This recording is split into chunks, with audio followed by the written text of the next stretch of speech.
Obrigado, querido. Ô, meu amor.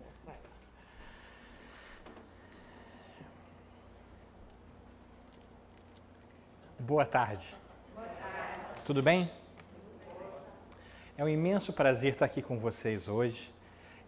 Realmente eu me sinto parte do grupo de vocês, especialmente quando há tantos corações bons, queridos, que nos recebem tão bem.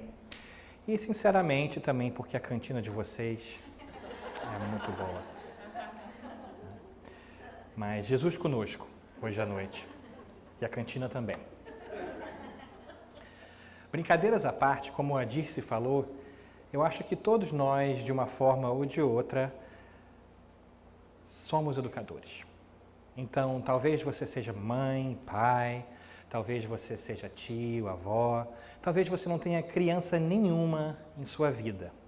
Mas, mesmo assim, mesmo quando não temos filhos diretos da carne conosco, somos ainda educadores nessa sociedade nossa, porque ninguém vive sozinho. E se vocês não perceberam, já não se fazem mais crianças como antigamente. Não é verdade? Então, há uma mudança que nós vamos percebendo nesses pequenos terroristas. Então, muitas vezes nós nos perguntamos qual será a melhor maneira de lidar com essas alminhas que reencarnam e que vão trilhando o seu caminho de luz junto a nós. Naturalmente, as coisas têm mudado e muitas vezes nós nos encontramos um pouco perplexos, sem saber muito bem como proceder. Então, hoje eu espero começar uma conversa a respeito da educação sim, de maneira mais abrangente e até espiritual.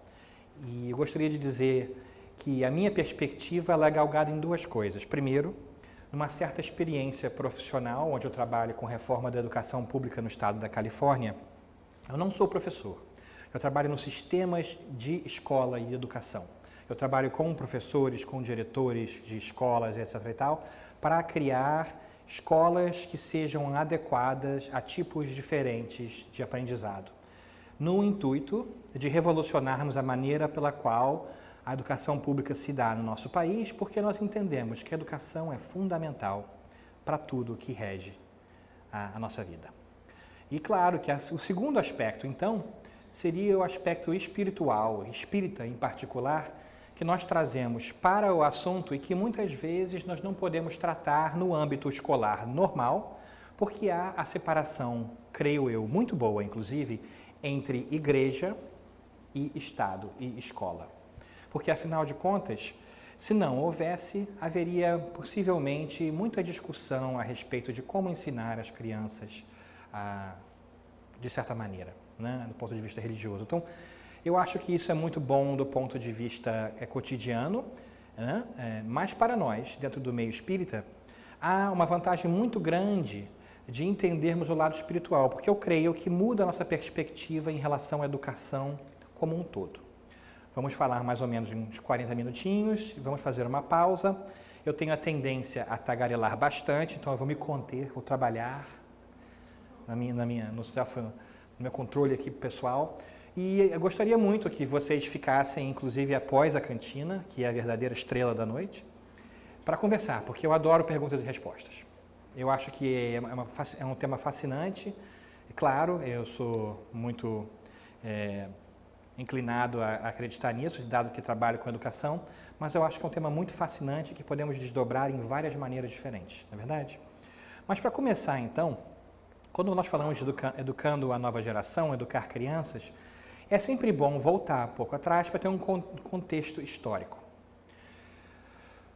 Quem nós vamos educar aqui? As crianças, certo? Então vamos pensar, muitas vezes a gente não faz isso, como a infância mudou através dos tempos. Se você acompanhar aqui o meu pensamento, na era pré-industrial, antes das grandes fábricas, crianças eram pequenos adultos. Havia uma alta taxa de mortalidade, porque a medicina da época não era bem desenvolvida. E também havia uma incerteza econômica geral. Na maioria das vezes, o pai e a mãe passavam o dia inteiro preocupado com o que comer. Né? E como não havia, então, essa medicina bem evoluída, havia essa alta taxa de mortalidade, o que naturalmente fazia com que pais e mães não se apegassem tanto emocionalmente com a criança quando ainda jovem. Porque quando ainda bem jovem, bem pequena, havia um risco muito grande de que ela não sobreviveria. Então, por mecanismo psicológico de defesa própria, você tenta se afastar um pouco da criança. Daí eram pequenos adultos.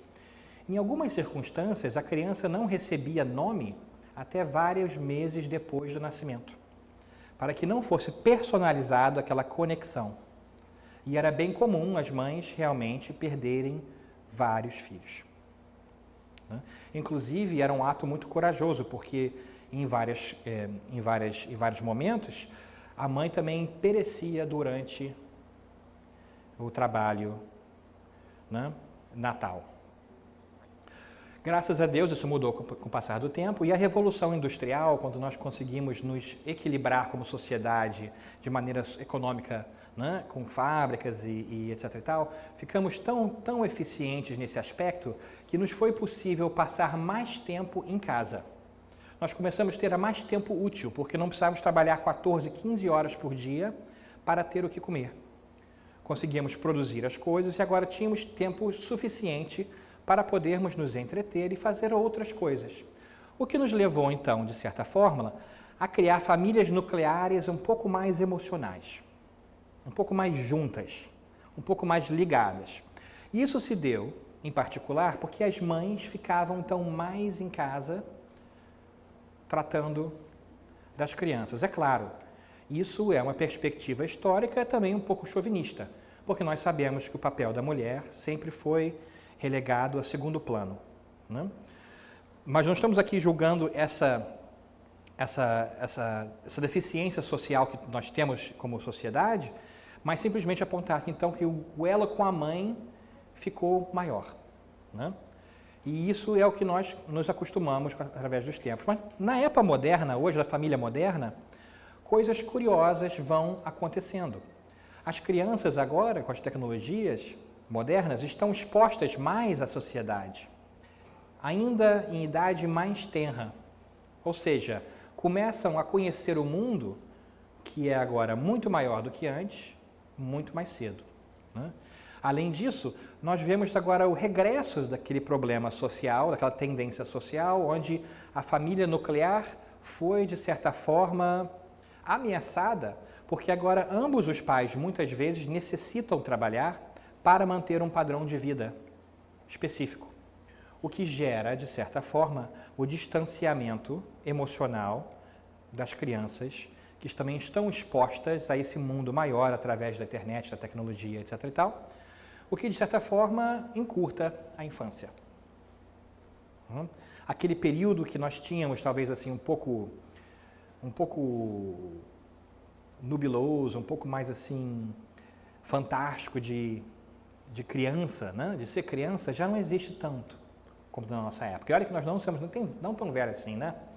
Mas essa ideia de brincar na rua, de descalço, e passar o verão inteiro com os amigos, já não é tão real, né? Então, eu falo tudo isso por quê? Porque as coisas estão mudando, não é verdade? Bom, além disso, se nós adicionarmos o nosso pensamento espiritual, fica mais interessante ainda. Mas antes de fazermos, vamos adicionar um pensamento sociológico.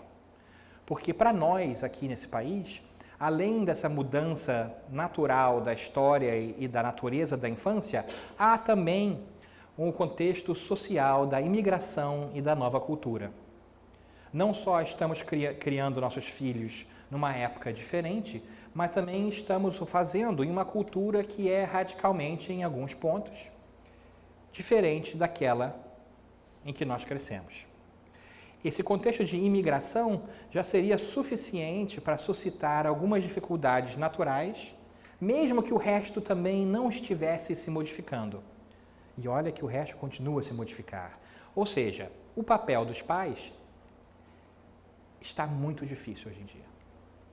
Ser criança também é muito difícil hoje em dia.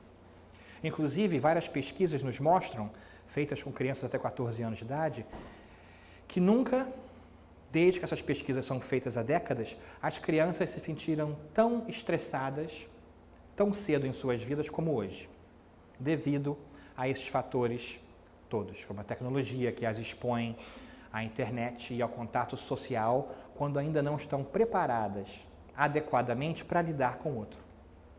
Se nós nos preocuparmos no passado de algum amigo nosso fazer uma chacota, uma piada a respeito de nós na rua ou na escola, hoje, para a criança, isso é potenciado pela internet e pelo YouTube. Você pode ser ridicularizado não só pelos seus amigos, mas pode ter centenas, milhares e milhões de pessoas no mundo inteiro rindo do pequeno desleixo que você fez nesse minuto. É muita pressão para nossas crianças, não é verdade? Então, realmente, tudo isso faz, do ponto de vista sociológico e físico, ser criança e ajudar uma criança a se desenvolver uma tarefa muito difícil, talvez mais difícil do que jamais foi na nossa história como humanidade. Além disso, existe também os desafios do mundo espiritual, que nós podemos conversar um pouco mais depois, que nos é entendido de maneira melhor através do Espiritismo, porque nós sabemos também que existe a reencarnação e que a criança, embora seja adorável e linda, com aquela tenra idade, daqueles olhinhos e bochechas e perninhas que muitas vezes nós queremos morder, né? É um espírito imortal que está ali, com várias encarnações. E que já que o tempo vai passando, esses espíritos ficam cada vez mais sofisticados e mais complexos. Além disso, nós também temos o grande influxo de espíritos relativamente endurecidos, a quem são dados uma última oportunidade de se desenvolver o suficiente para permanecer em nosso planeta antes que a grande revolução moral se complete. Ou seja, nós temos a complexidade espiritual aumentando, como também um influxo grande de almas não tão preparadas para lidar com tudo isso. E do outro lado, temos também alminhas incríveis que estão se disponibilizando a nos ajudar e vêm. Gera um posicionamento global muito heterogêneo. Então, essa diferença entre crianças é palpável. Nós vemos aqueles que são anjinhos e aqueles que precisam trabalhar um pouquinho mais para ser anjinhos, né? E muitas vezes estão na mesma família. Como explicamos isso? Se receberam os mesmos ensinamentos, a mesma comida, né? Têm o mesmo tratamento dos mesmos pais genéticos e por vezes são até gêmeos, ou seja, são a cópia carbono idêntica um do outro e se apresentam de maneira diferenciada. Ora, porque a reencarnação, o espírito explica isso. São seres que predatam o nascimento, né? Tudo bem até aí? Nada de novo, certo? Falo isso por quê? Porque trazemos aqui o pensador americano John Dewey que falou: se ensinarmos os alunos de hoje como os de ontem, lhes roubaremos o amanhã. Ou seja, se nós continuarmos a fazer as mesmas coisas que nós fizemos ontem para educar a nossos filhos, mas o mundo se modificou, nós estamos fazendo um desserviço às nossas crianças. É necessário uma nova perspectiva.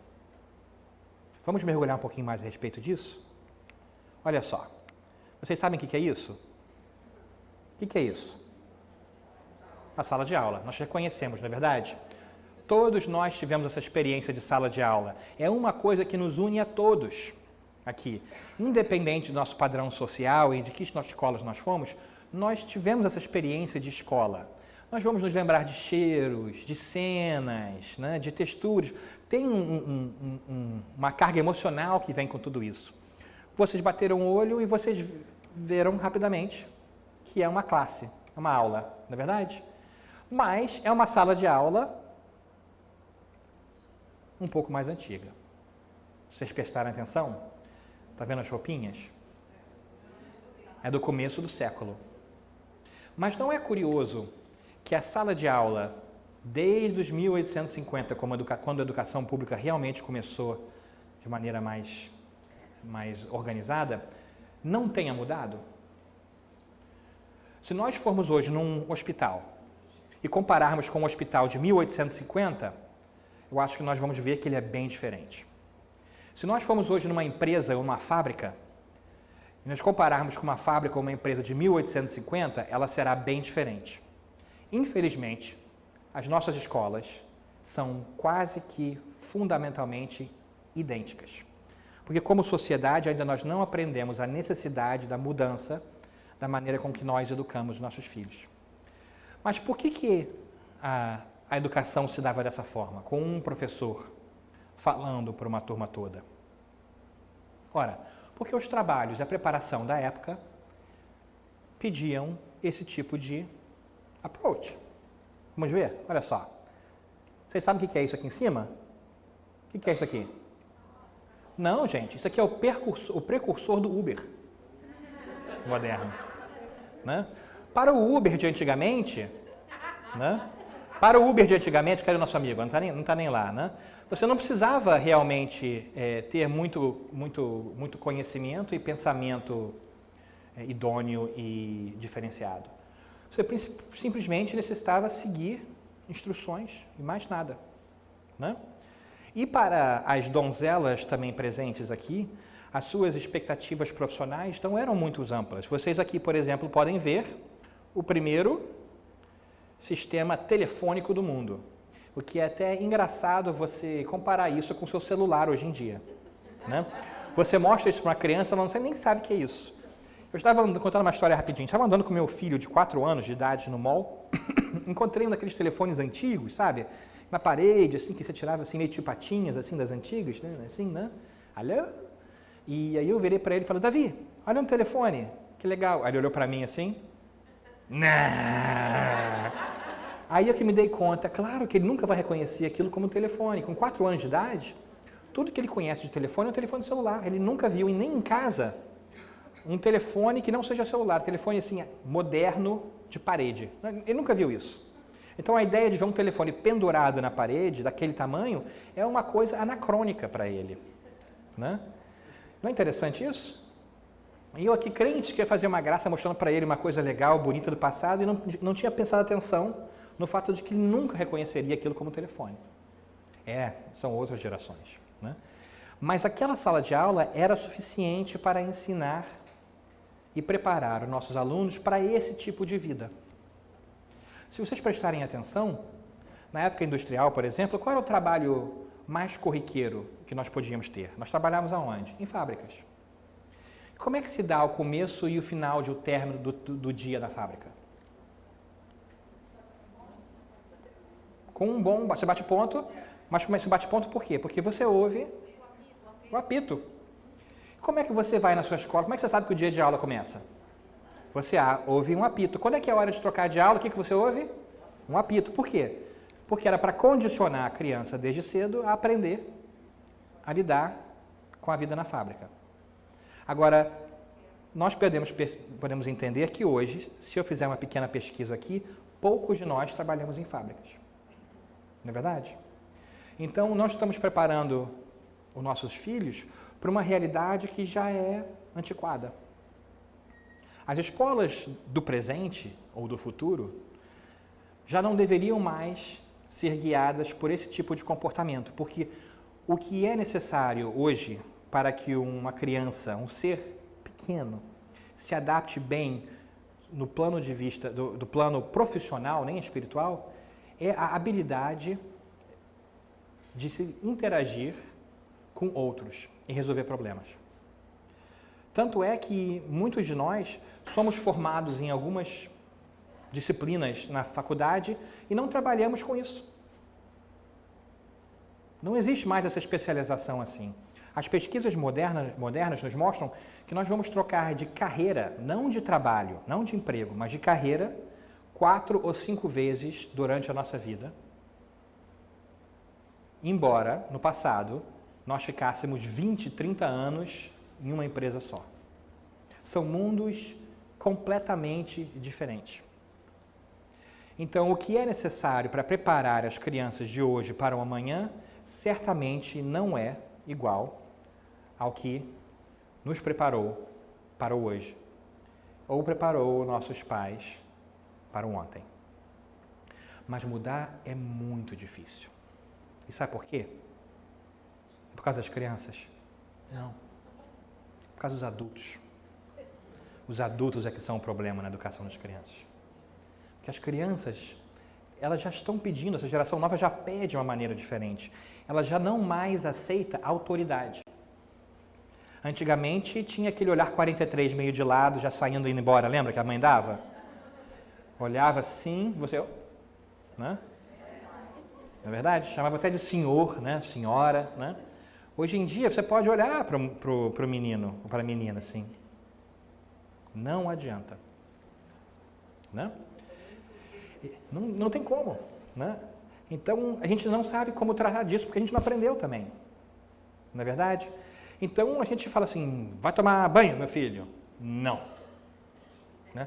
E se os seus filhos são igual aos meus, ou igual ao meu, ele não só fala não, ele faz o upgrade do não. Ele olha para você e fala, nunca. Né? Não é nem não, é nunca. Né?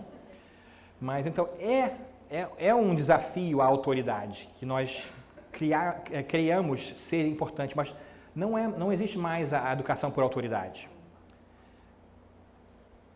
Descartemos a educação por autoridade. Não funciona com a criançada nova.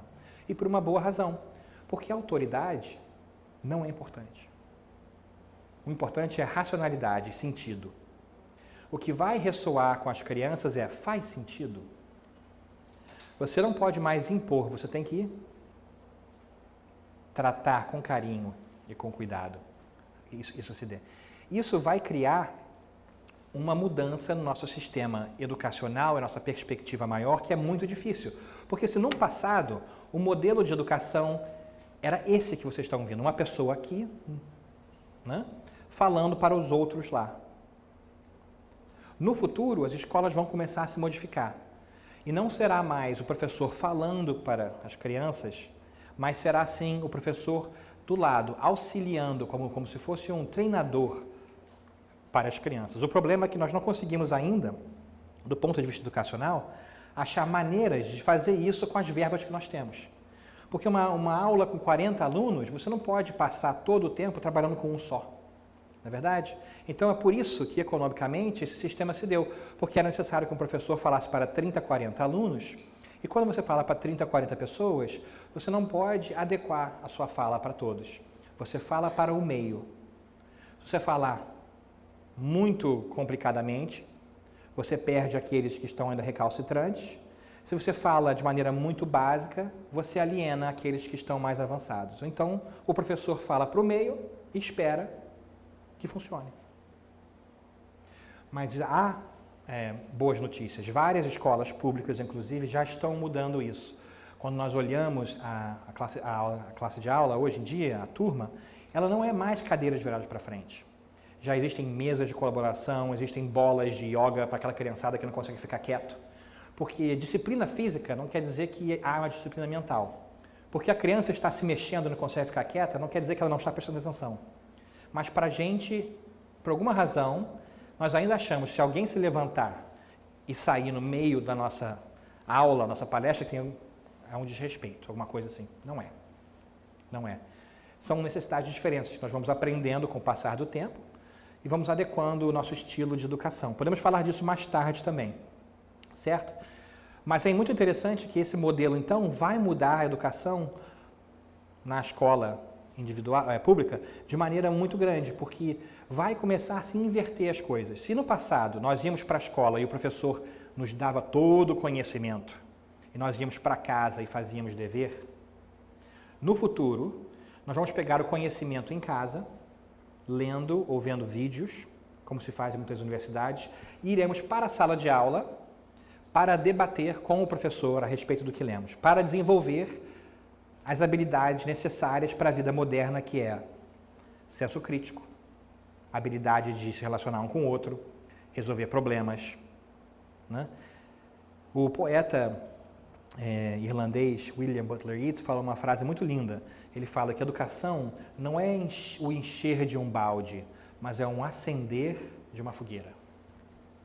A nossa educação antiga era o encher do balde. O professor dava informação para as crianças que memorizavam a informação. Mas hoje, basta pegar um telefone desses novos, né? Enquanto o professor fala, o aluno já checa aquela informação e já sabe mais do que o professor, em 0,34 milésimos de segundo. Então não é mais o acesso à informação ou a informação em si, é como digerir a informação.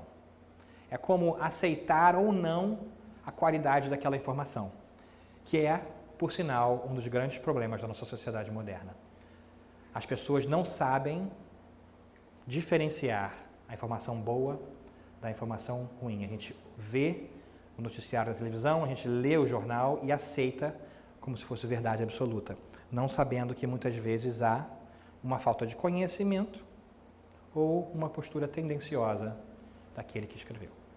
Então, é fundamentalmente uma revolução que está se dando no campo de vida da educação moderna. Faz sentido? É muito diferente. É completamente diferente do que a gente aprendeu. Então, eu diria, se você entra na escola do seu filho e vê uma escola que parece muito com a escola que você foi, não é um sinal muito bom. Temos que pensar diferente, não é verdade? Você deve sim se engajar com os pais e os professores. Há necessidade dessa colaboração entre os dois.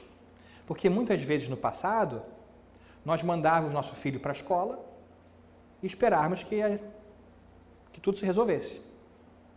Assim como muitos de nós ainda fazemos com nossos filhos do ponto de vista espiritual. A gente manda para a evangelização do centro espírita, deixa que eles falam de Jesus e Deus lá e pronto. Problema resolvido, não é verdade? Afinal de contas, 1 hora por semana deve ser suficiente para que nosso filho aprenda sobre Deus.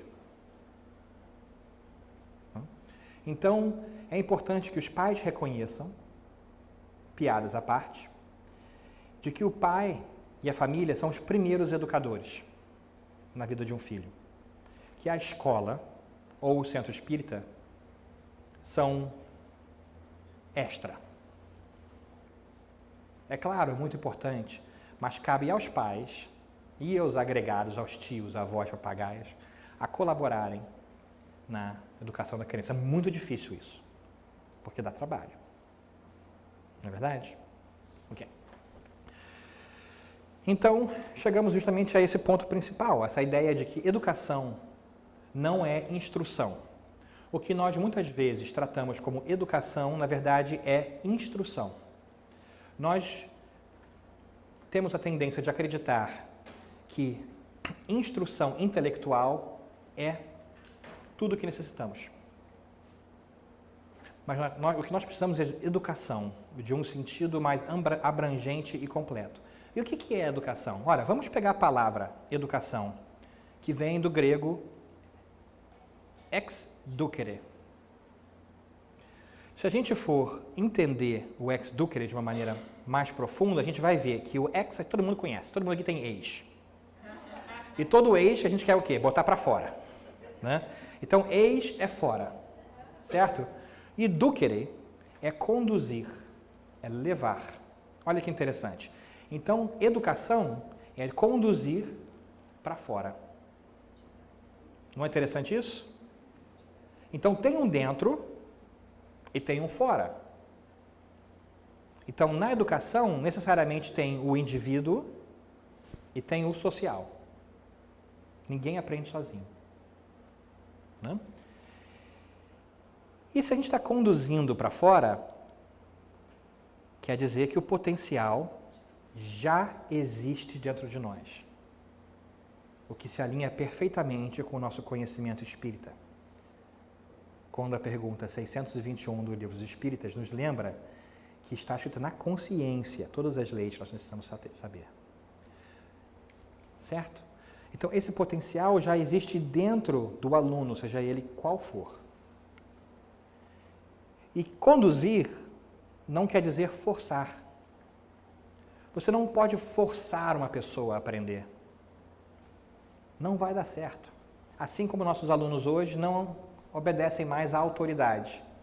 Você tem que ajudar a conduzir aquilo, respeitando o livre-arbítrio, fazendo argumentos contundentes e poderosos de por que aquilo é importante para o aluno, independente da idade do aluno. Não é verdade? Porque quando nós falamos com adultos, nós não podemos mais usar autoridade também.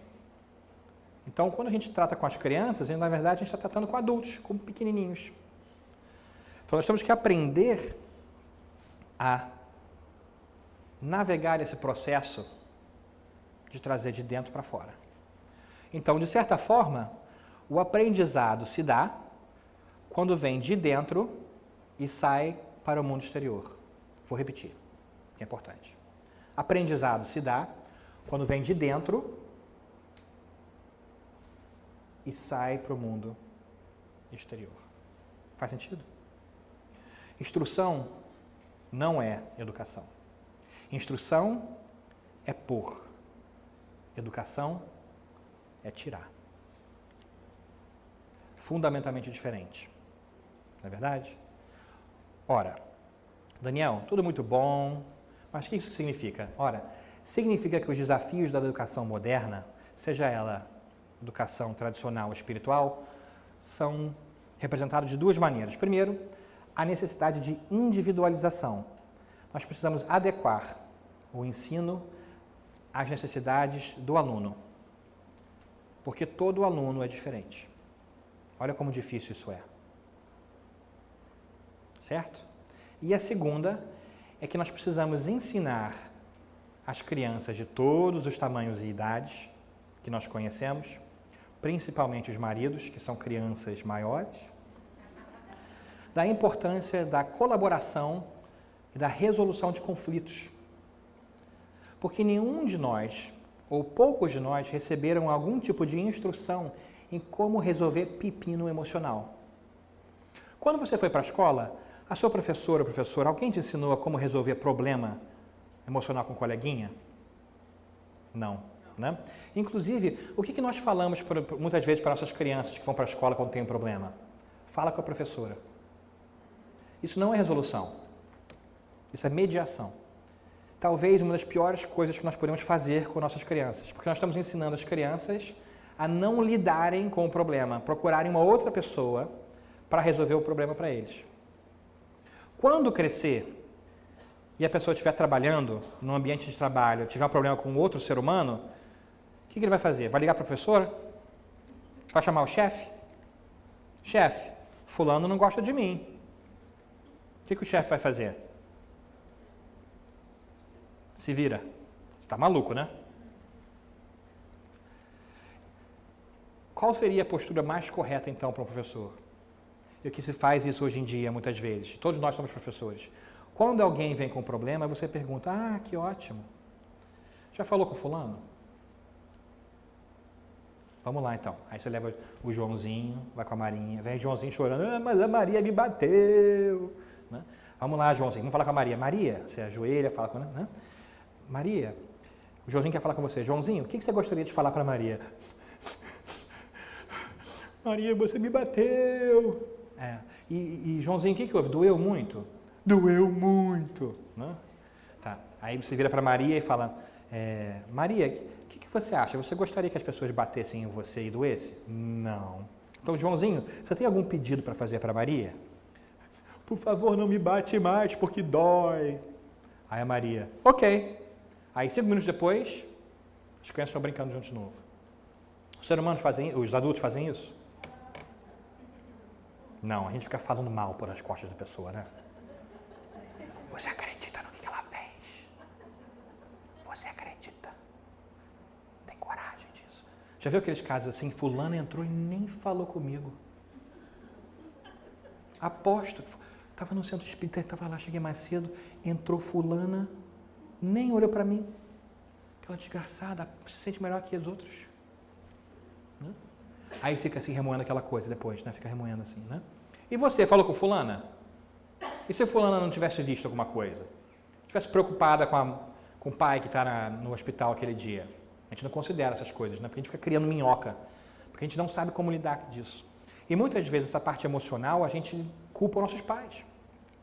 A culpa é do meu pai, que é distante, da minha mãe, que é grossa, né? Mas nós temos que lembrar que eles também não receberam educação emocional. Em verdade, eles receberam menos do que nós.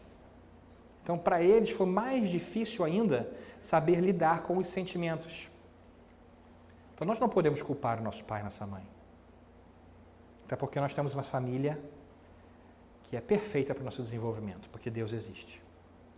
Então, do ponto de vista individual, é muito importante que nós prestemos atenção nos nossos próprios hábitos, que também necessitam ser modificados para que possamos melhor educar os pequeninos que vêm atrás da gente, porque eles estão nos observando e eles aprendem.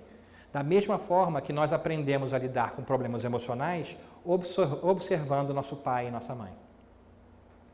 E se não houve uma atmosfera produtiva emocionalmente em casa, como se esperar que o adulto saiba lidar com o mundo emocional maior? Então, há necessidade dessa mudança para o sentimento, para o condicionamento emocional. O que é muito difícil para nós falarmos das nossas emoções. É quase que uma coisa feia. Aí você viu, fulano chorou aquele dia. Como se nós fomos robôs, sem emoção nenhuma. Não é verdade? Então, isso vai se modificando e não é de nos surpreender que muitas vezes os pais acham que essa educação moderna é muito frufru. Porque quando estava crescendo, eu não tinha isso, porque menino não chora. Não tem coisa mais castrativa, psicologicamente, de falar isso para uma criança. Ou seja, você não pode expressar as suas emoções. Emoções não são uma coisa boa. É isso que se aprende ao ouvir esse tipo de coisa. Logo, vamos engarrafar elas até o momento que estoura. Familiar para alguém? Já passaram por isso? Está vendo como é que é difícil? Mas Daniel, você está inventando abobrinha. Bom, vamos então falar com o professor maior das coisas? Para a gente não achar que é uma coisa só muito assim, terrena, só de educação moderna. Jesus, o maior professor da humanidade. Tenho que admitir para vocês que eu tenho uma certa quedinha pelo nosso amigo JC. Porque um espírito tão elevado assim, muitas vezes me faz pensar nas coisas de maneira diferente do que eu estou acostumado. E é por isso que eu ponho essa foto de Jesus Cristo, para tentar quebrar a nossa preconcepção dele. Porque muitas vezes nós acreditamos, pelo menos eu acreditava quando crescia, que Jesus era louro de olho azul. Porque essa era a foto que eu sempre via. Não importa que cor de cabelo e cor de olho Jesus tenha, não é verdade? Mas por que eu tinha essa impressão? Porque eu simplesmente vi em vários lugares e aceitei. Agora que eu sou um pouco maior, já posso pensar. E de repente eu percebo que naquela parte do mundo onde ele encarnou e viveu, louro de olhos azuis talvez não seja o biótipo preponderante da época. Mas essa é uma outra conversa, né? Mas o interessante é que várias pessoas tentaram falar com Jesus sobre várias coisas. Chamaram ele de bom, chamaram ele de fantástico, para ver se conseguiam angariar favores dele, e ele sempre recusou isso. Não, bom é meu pai. Né? Mas tem um título que ele aceitou, de professor. Nós vemos isso em João, não é verdade? Vocês me chamam mestre e senhor, e com razão, pois eu o sou. Para quem lê isso e não está acostumado com Jesus, não conhece ele um pouquinho melhor, parece arrogante. Parece assim meio metido. Mas só é arrogante e metido quando a pessoa quer ser uma coisa que não é. Quando ela realmente é, ele pode falar. E Jesus falava assim. Então, de vez em quando parece que ele é arrogante, mas ele não é, porque ele realmente fazia aquilo que ele falava, né? E o que ele fala para a gente nessa passagem linda de Mateus? Deixem vir a mim as criancinhas e não as impeçam, pois o reino dos céus pertence aos que são semelhantes a elas. É bonito, não é verdade? Todos nós acho que já ouvimos talvez essa passagem. Sabe o que eu acho mais interessante dessa passagem? O que ele não fala. O que ele não fala aqui? Ele fala, trazei a mim as criancinhas? Não. O que ele fala? Deixem vir a minhas criancinhas. Está vendo que interessante? Não force a educação. Deixe que elas cheguem a mim. Pois o reino dos céus pertence aos que são semelhantes a elas. E não as impeçam. O nosso trabalho como educador é não atrapalhar o caminho evolutivo do outro. É ajudar que elas cheguem a Jesus, ou seja, ao conhecimento maior, certo? Pode ser uma metáfora aqui, Jesus, sem que nós ponhamos as nossas próprias travas e preferências no caminho.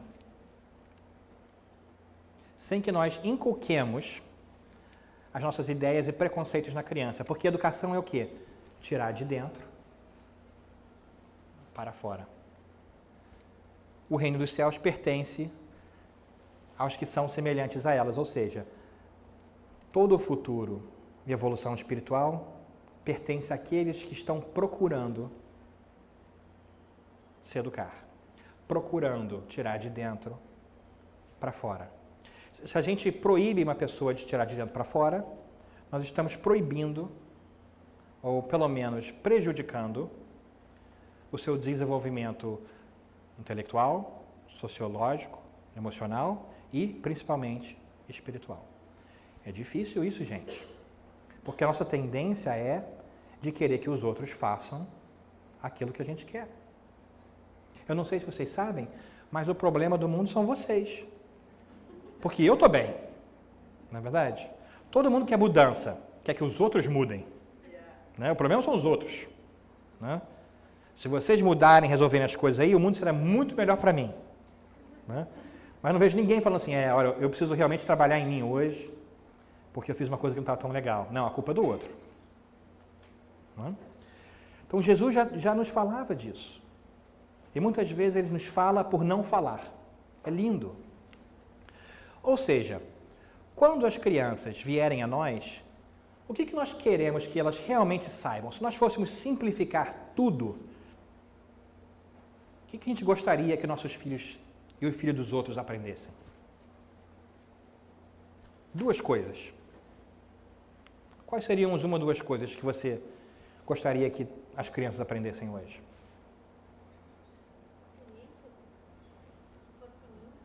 Fossem íntegros, fossem pessoas boas, fizessem o bem. É importante se ela é budista, católica, espírita, vermelha, amarela, se ela fala essa língua ou outra. O fundamental continua. Não é verdade? A educação deve se enfocar nisso, não nesses outros fatores. Tudo a respeito da educação culmina no ato de ser uma pessoa melhor, de chegar à espiritualidade maior. Faz sentido? É muito difícil porque a gente se perde no caminho. Tem tantas coisas aí. Né? Então a gente quer muitas vezes que nosso filho aprenda matemática e faça o inglês avançado para ir numa aula, e faça o IB não sei o que lá, e o SAT não sei o que lá, mas o que mais importa é que seja uma boa pessoa. Esse é o papel dos pais. Ajudar, dentro do possível, que aquela alminha pequena, que não é pequena, muitas vezes milenária e mais antiga do que nós, cresça da melhor maneira possível, da forma que lhe mais aprouver. Porque eu vejo também muitas vezes pai querendo realizar sonho seu através do filho. Nós fazemos um desfavor aos nossos filhos quando nós fazemos isso. Mas já que nós detemos o conhecimento espiritual, fica mais fácil a gente entender que através da reencarnação, eles já vêm mais ou menos pré-preparados. Basta botar no forno por 15 minutos, né? A massa já vem meio pronta. Né? Então a gente faz o nosso melhor. Não é verdade? Bom,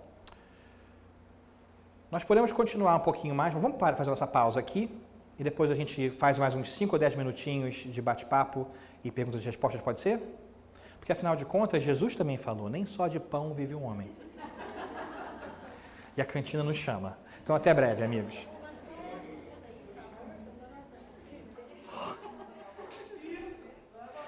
Muito bem, muito bem. Vamos retomar então as nossas atividades. Nós temos ainda 3 horas e meia de palestras pela frente. Não? Tentei. Ok, então vamos lá. Vamos abrir para perguntas e respostas daqui a pouquinho. Deixa eu só terminar aqui o fio da meada. Eu sei que, conversando com várias pessoas, tem certas coisas que eu deixei de lado porque não tem tempo, mas a gente pode conversar depois também, se quem quiser, né? Professor, tendências, etc. e tal, né?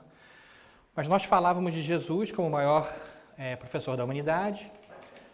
Vimos essa passagem rapidamente. Vamos adiante, porque tem mais de Jesus para a gente aprender, né?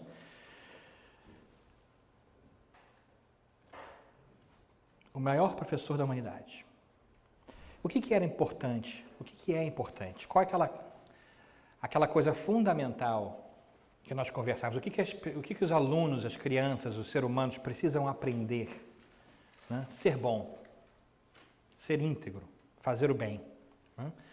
Nós encontramos respaldo nisso em mais uma passagem de Jesus que é linda e muito consequente. João 13. Assim conhecerás meus discípulos, por muito se amarem. Mais uma vez, o que Jesus não falou? Jesus não falou, assim conhecerás meus discípulos, por serem inteligentíssimos. Assim conhecerá os meus discípulos, por serem excelentes profissionais em suas respectivas áreas. Não. O teste de reconhecimento daqueles que entenderam a mensagem divina, estão criando sua própria evolução espiritual, é amar um ao outro. Saber conviver em sociedade, lidar um com o outro. O que nos muitas vezes parece estar faltando no nosso mundo de hoje. Não é verdade? Então, uma das maneiras da gente tentar trabalhar nisso é através do que é chamado em inglês de SEL, ou Social Emotional Learning. Aprendizado socioemocional. O foco é ajudar os alunos a desenvolverem a habilidade de administrar suas próprias emoções, certo? E traçar objetivos positivos para eles mesmos, resolvendo conflitos de forma não violenta. Porque a gente pode resolver conflito também pela pancada. O mais forte ganha. É uma maneira de resolver conflito, mas não é a mais adequada. Porque existe a reencarnação. Não é verdade? E tomar decisões responsáveis. Então, veja bem, o ensino é fundamentalmente diferente, ou seja, esse processo de aprendizado socioemocional é ajudar que os nossos alunos consigam administrar suas próprias emoções, coisas que muitos de nós não sabemos tratar e lidar. Nós vimos, e é natural isso, que a criança, quando ela é pequena, ela não consiga conter as suas emoções, aquele corpinho que ela ainda não aprendeu a dirigir, que o espírito ainda está aprendendo a manusear. Então nós vamos ver, inclusive bem pequenininho, com bebês ainda, né? Quando ficam cansados e choram e não conseguem parar de chorar. Ou estão tão cansados que não conseguem dormir. Já viram isso? Não é engraçado? Parece contraintuitivo para nós que somos alunos. Mas uma criança está tão cansada que ela começa a correr e fica mais maluca ainda. Né? E você fala, meu Deus do céu, meu filho, você não está cansado? Está sim, só que ele não sabe parar de correr. Muitas vezes é necessário, quando eles são bem pequenininhos, que um adulto, alguém os segure, os toque fisicamente, para que eles consigam sentir esse estímulo físico e consigam respirar. É por isso que nós vamos ver hoje em dia algumas escolas fazendo aulas de yoga ou meditação para os pequeninos, que eu acho uma ideia ótima, porque ensina eles a respirarem e se acalmarem. Não é um movimento religioso. Yoga não é um movimento religioso. Muitos pais reclamam porque acham que é uma religião que está sendo ensinada aos seus filhos. É simplesmente o ato de saber, naquele momento, respirar e deixar tudo se assentar. Porque aí a gente começa a ver as coisas mais claramente, não é verdade? O meu próprio filho de 4 anos de idade, muitas vezes fica assim, nervoso emocionalmente, começa a chorar. Né? Então, uma professora amiga ensinou para ele um truque muito interessante, muito bonitinho. Né? É o truque da flor e o truque da vela. Né? Então, fala sempre, Davi, flor e vela. Aí o que ele faz com a vela? Com a flor? Ele cheira a flor, invisível na mão dele, e na vela...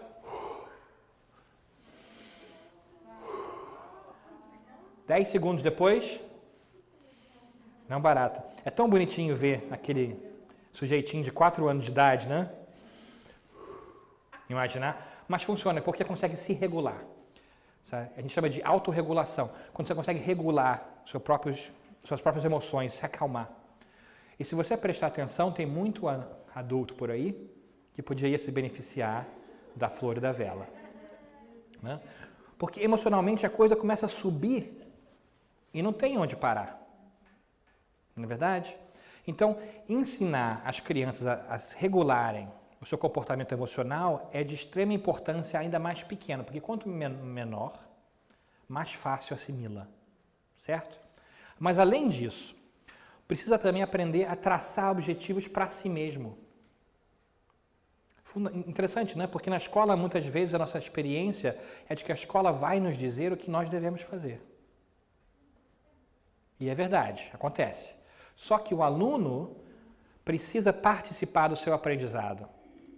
Então, à medida que ele vai crescendo, não quando ele tem 3 anos de idade, que é complicado, realmente, mas ele vai crescendo, a gente vai começar a encontrar a tendência de professores e conselheiros da escola perguntarem para o aluno quais são os objetivos dele. Porque quando ele é envolvido nessa decisão, nesse planejamento, ele realmente se dedica com mais intensidade àquilo, ele entende por quê e para que ele está fazendo as coisas. Então ele começa a se direcionar, né? E claro, é muito importante também tratar esses conflitos de maneira não violenta, porque saber lidar com o outro, saber como chegar mais perto do outro e ter uma conversa produtiva para resolver as diferenças emocionais. São coisas que nós não aprendemos. E isso, hoje em dia, é mais importante do que conhecimento matemático. Porque na nossa época, a gente tinha que aprender a fazer tabuada e contas de lápis e cabeça. Mas hoje tem computador, hoje tem calculadora que aperta o botão, falta só lavar sua roupa. Faz tudo. Então, o cálculo em si não é mais tão importante como era antes.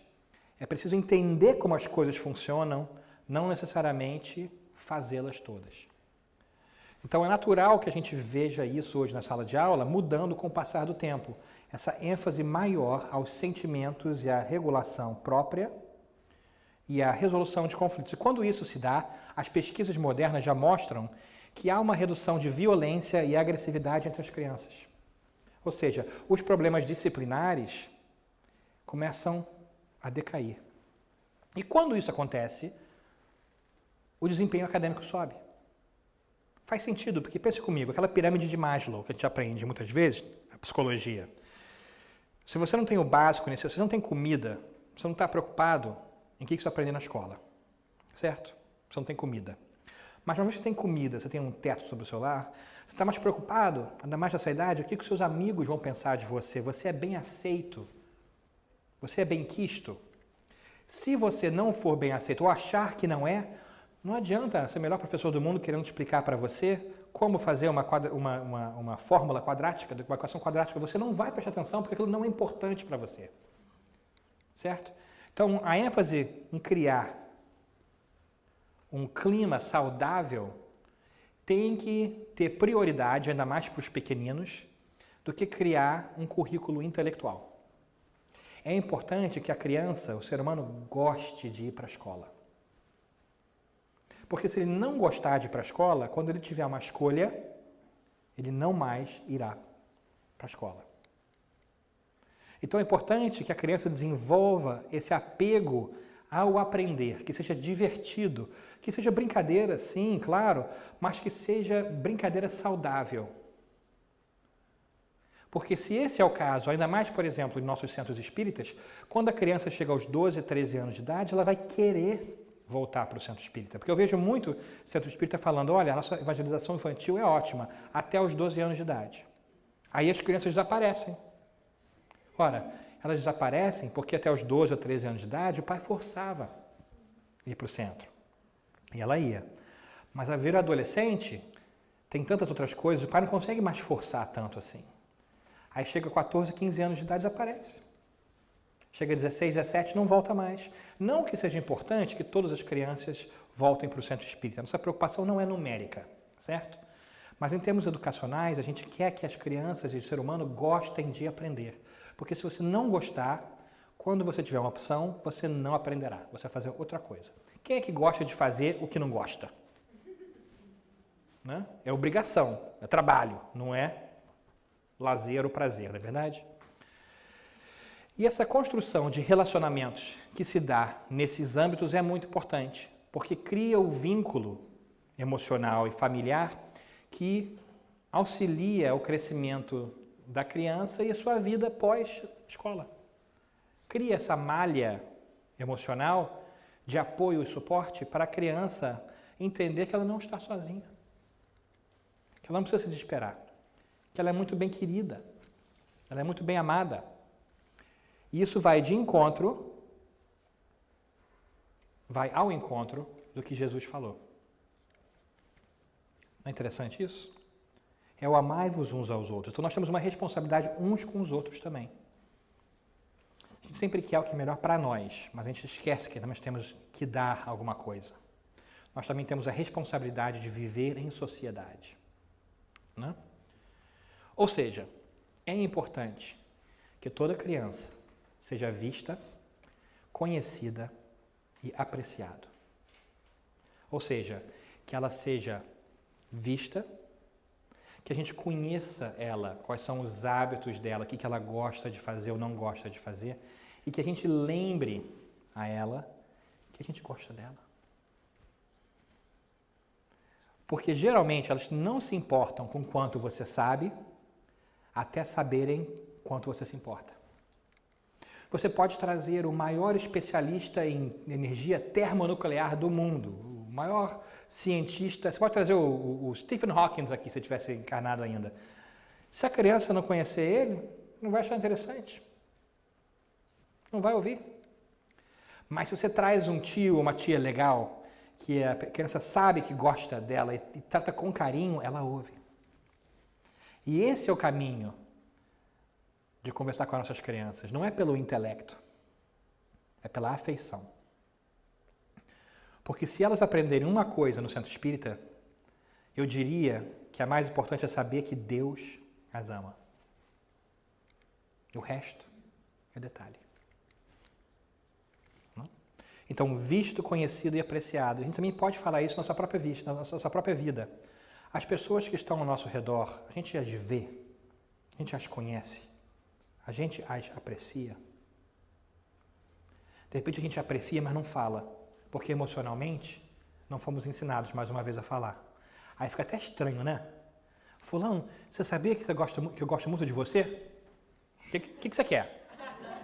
Né? De vez em quando é assim, não é verdade? O que você quer? O que você quebrou, meu filho? Né? Quebrou o quê? Vai custar quanto? Né? Então, é importante que nós quebremos essa tendência. Né? Ou seja, o nosso professor maior, essa é a nossa mensagem maior, né? O nosso professor maior nos mostrou o caminho de uma educação emocional, social, intelectual e espiritual fantástica. Por quê? Porque ele sempre fez perguntas. Ele nunca falou para as pessoas o que fazer. Mesmo quando ele já sabia o que as pessoas necessitavam, e ele sempre sabia do que elas necessitavam, porque o entendimento espiritual dele é fora do comum, certo? Para saber que alguém tocou a ponta de uma roupa dele e se curou, tem que ser um ser especial. Lembra, Pedro? Alguém me tocou. Mas, poxa, mestre, claro que alguém se tocou. Está aqui no meio, uma multidão correndo, o pessoal tentando avançar nele. Ele falou, não, alguém me tocou, eu me senti uma virtude se desprender de mim. Ele estava completamente consciente de tudo. Então, o fato dele fazer perguntas de volta é muito interessante, porque é o método socrático. Como é que a pessoa sabe que ela realmente quer se ela não está bem definida? Quando a pessoa vinha para Jesus com algum pedido, ele falava, o que queres de mim? Ou seja, seja bem claro para você mesmo, não para mim, porque eu já sei. Ele falando, né? O que você quer? O que é importante para você? Você conhece esses amigos? Tem esses amigos? Você precisa de ajuda? O que você quer? 10 minutos falando, você não consegue entender o que a pessoa quer? Porque ela não sabe. Ela quer ajuda, mas ela não parou para pensar como ela quer ajuda.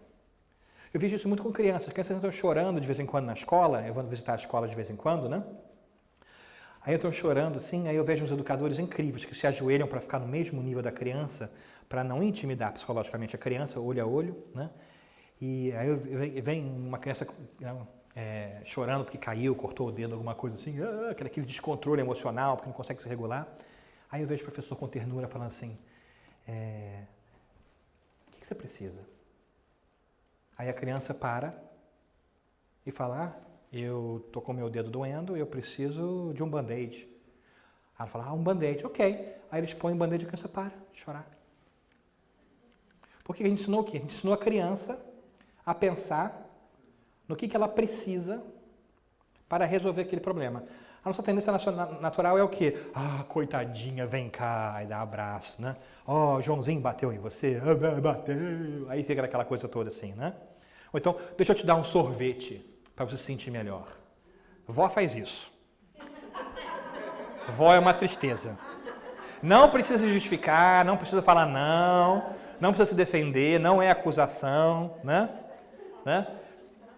Mas eu me lembro, eu estava nas Bahamas com a minha irmã mora nas Bahamas, estava com meu filho e com a minha esposa, e o Davi naquele dia deu um ataque, assim, estava cansado de noite, deu um ataque, deu um escândalo, aquelas de criança, né? Ele é bem comportado, mas dá uns escândalos de vez em quando, assim, de choro, né? E aí a vozinha simpática veio com um sorvete para ele. Aí eu falei, aí não podia falar não, mas tudo que eu não quero dar para meu filho quando ele dá um ataque é um sorvete. Porque está basicamente dizendo, você dá ataque e você ganha sorvete. Certo? Essa é a mensagem que você dá, certo? Então essa ideia de suprir ou resolver um problema emocional dando coisas, a gente está treinando as crianças a saberem que se eu der um chilique, eu ganho alguma coisa. Né? E eu sempre brinco com a minha esposa que a administração da nossa casa, como política externa, não negocia com terroristas. Certo? Então, quando o pequeno terrorista está fazendo uma negociata, a gente não negocia com o terrorista. Naquele momento, ele não vai ganhar sorvete. Se chorar, porque ele quer sorvete, se chorar vai ser mais difícil ainda de ganhar sorvete. Então, tem que parar para respirar, conversar, né? E resolver a coisa. Né? Mas Jesus sempre fez essas perguntas.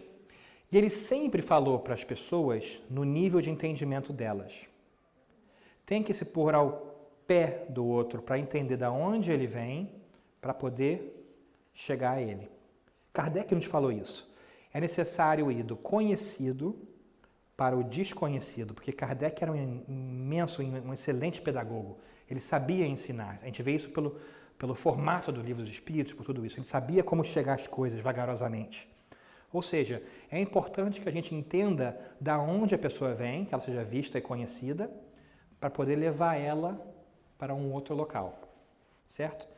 Mas ele fazia isso no nível de entendimento de cada um e fazia isso perfeitamente por causa da estatura espiritual dele. Não é verdade?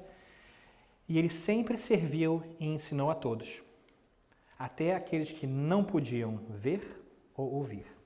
Aqueles que têm olhos de ver, né?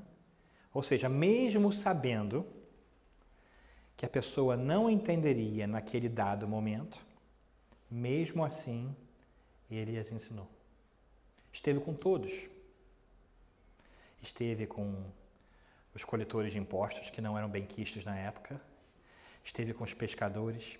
Esteve com as mulheres que talvez tivessem uma vida menos digna. Esteve com os ricos. Esteve com os pobres. Esteve com todos. Nunca se negou a ajudar. Bem diferente da gente. cá entre nós. Mas a gente chega lá, eventualmente. Né? Mas na arte de educar, então, nós temos que entender que nós temos que estar com todos. Nós não podemos escolher, não, esse não é meu filho. Esse filho é teu, cuida você. Né? É difícil isso. Porque muitas vezes os pais não conseguem se entender. Mas não quer dizer que a gente também não ajude na criação dos outros. Porque, como Joana de Ângeles nos diz, o amor educa. E educação, creio, e amor são praticamente indistinguíveis um do outro. E claro, por último, para terminar, a mensagem principal de Jesus que ele nos deixou em toda a sua vida é de que nós vivemos após a nossa morte. Nós ainda perdemos um pouco o foco das coisas e pensamos em Jesus sofrendo na cruz, sendo castigado, sendo injustiçado, mas essa não era a mensagem principal dele. A coisa mais fantástica que ele fez foi o quê? Ressurreição. Foi voltar depois de ser morto para estar conosco, simbolicamente nos lembrando ou nos dizendo de que nós somos espíritos imortais e que não morreremos jamais. E que o corpo físico é temporário. Então, qual é a mensagem principal que nós precisamos aprender com o mestre dos mestres? Nos lembrar de que nós somos espíritos imortais, que continuamos avançando e que todos ao nosso redor são espíritos imortais que avançam também. E assim nós ficamos um pouquinho mais tolerantes uns com os outros, porque nós sabemos que nem nós, nem eles, são produtos prontos. Nós estamos todos em construção. Então nós temos que ter tolerância e paciência uns com os outros. Porque somos diferentes, porque estamos em construção. E com nossos pequeninos também. Eles só requerem, muitas vezes, uma atenção emocional maior, que é bem cansativo, mas vale a pena. Não talvez porque eles sejam nossos pais no futuro, mas porque é a coisa certa, porque alguém fez isso por nós. Deus, Jesus, continua fazendo isso por nós, sussurrando ao nosso ouvido através dos milênios, dizendo-nos: eu te vejo, eu te conheço e eu te aprecio. Essa é a mensagem dos imortais que continuam a voltar após do túmulo para nos dizer que a vida não existe e que nós estamos circundados pelo amor que muitas vezes nós não vemos, porque são de parentes, de afetos emocionais, de outras vidas que não mais estão encarnados. Nós temos que nos lembrar disso, gente, nesse mundo de hoje, onde facilmente a gente se perde e fica muitas vezes desmotivado, triste, até deprimido. Porque a gente se esquece da mensagem principal do Cristo. A morte não existe. Existe uma transição. E se a morte não existe, nós somos imortais, nós estamos sempre aprendendo. Então, cabe a nós a aprender cada dia mais e aprender a ensinar também. Porque é trazendo de dentro para fora, ou seja, ensinando muitas vezes, que a gente se aprende. Então eu espero que mais e mais Jesus continue a trazer inspiração nas suas vidas para que vocês sejam excelentes educadores de almas. E terminem por fazer aquela predição profética que Jesus fala para Pedro: Pedro, se tu me seguires, te farei pescador de almas. Ou seja, se você aprender tudo que eu tenho que te ensinar, você será um excelente professor. Tem coisa melhor do que isso? Não tem, não é verdade? Então, quando em dúvida, lembre sempre de Jesus, nosso mestre imortal, e se pergunte: será que há uma maneira diferente de eu encarar isso?